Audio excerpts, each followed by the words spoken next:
Wahai jiwa yang merindu, marilah sejenak kita kembali ke masa sebelum waktu dihitung, masa ketika namamu belum tertulis di Lauhul Mahfuz dan wujudmu belum dikenal.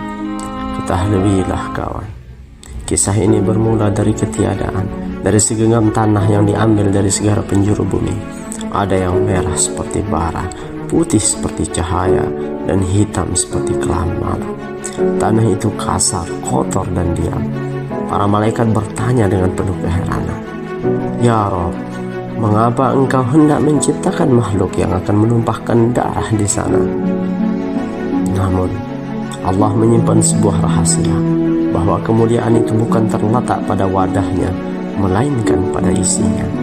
Ketika titahnya berbunyi dan ruhnya ditiupkan ke dalam jasad beku itu, seketika tanah menjadi hidup, debu menjadi raja. Renungkanlah wahai saudaraku, engkau adalah pertemuan dua hal yang bertolak belakang. Jasadmu adalah tanah yang menarikmu ke bawah, namun ruhmu adalah cahaya yang menarikmu kembali ke langit. Inilah awal mula ujian itu. Adam membuka matanya dan menyaksikan segala hal di dalam surga. Maka tinggallah Adam di dalam jannah atau surga, sebuah tempat tinggal di mana semuanya abadi, di mana sungai-sungai mengalir tanpa perlu digali paritnya. Di sana matahari tidak membakar kulit dan lelah tidak pernah menyapa tubuh. Namun perhatikan, wahai hati manusia, Imam Ghazali pernah berbisik tentang rahasia hati. Seseorang tidak akan merasa utuh hanya dengan memiliki benda. Ia butuh pantulan untuk melihat dirinya. Di tengah megahnya surga, di antara istana permata dan buah-buahan yang tunduk saat dipetik, Adam merasa sendiri. Ada ruang kosong di dalam dadanya yang tidak bisa diisi oleh bidadari maupun sungai madu atau kemewahan semacamnya. Ia berjalan di antara pepohonan emas, namun hatinya mencari belahan jiwa, karena sesungguhnya kebahagiaan itu tidak sempurna jika tidak dibagi. Lalu, dalam tidur yang lelap, Allah mengambil bagian dari dirinya, bukan dari tanah kaki untuk diinjak, bukan dari tulang kepala untuk disembah, melainkan dari rusuk yang letaknya dekat dengan tangan untuk dilindungi dan dekat dengan jantung untuk dicintai. Terbangunlah Adam, dan di hadapannya Hawa yang sejenis dengan dirinya tapi berbeda. Ia memandang Hawa dan Hawa memandang Adam. Seketika itu kegelisahan sirna. Hawa adalah Sakinah, tempat jiwa berlabuh. Mereka adalah dua sayap dari satu jiwa.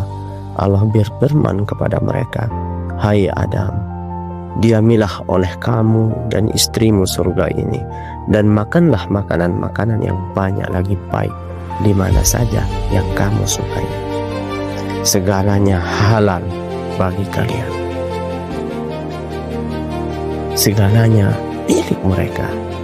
Lautan kenikmatan itu tak bertepi. Namun ujian cinta selalu membutuhkan satu batasan.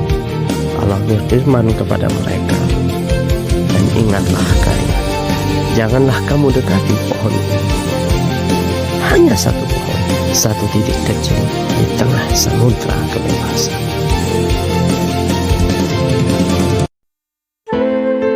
Musuh itu iblis laknatullah. Ia adalah pengamat yang jeli. Ia tahu ia tidak bisa memaksa Adam. Pintu masuk dosa bukanlah melalui paksaan fisik, melainkan melalui was-was, bisikan halus yang menyusup ke dalam dada. Iblis tidak datang dengan wajah monster yang menakutkan. Ia datang sebagai seorang penasehat yang seolah peduli. Ia menyentuh sisi terlemah manusia, ketakutan akan kematian, dan keinginan untuk berkuasa selamanya. "Wahai Adam," bisiknya lembut, "maukah kutunjukkan kepadamu pohon keabadian? dan kerajaan yang tidak akan pernah binasa. Lihatlah bagaimana ia memutarbalikkan fakta. Ia menamai pohon kematian sebagai pohon keabadian, dan inilah senjata pamungkasnya. Ia bersumpah atas nama Allah, sesungguhnya aku ini benar-benar termasuk orang yang memberi nasihat kepadamu. Hati Adam yang suci bergetar. Ia tidak pernah membayangkan ada makhluk yang berani bersumpah palsu dengan membawa nama agung Tuhannya. Karena sangka baiknya dan karena lupa yang sesaat, tangan itu pun kelulur.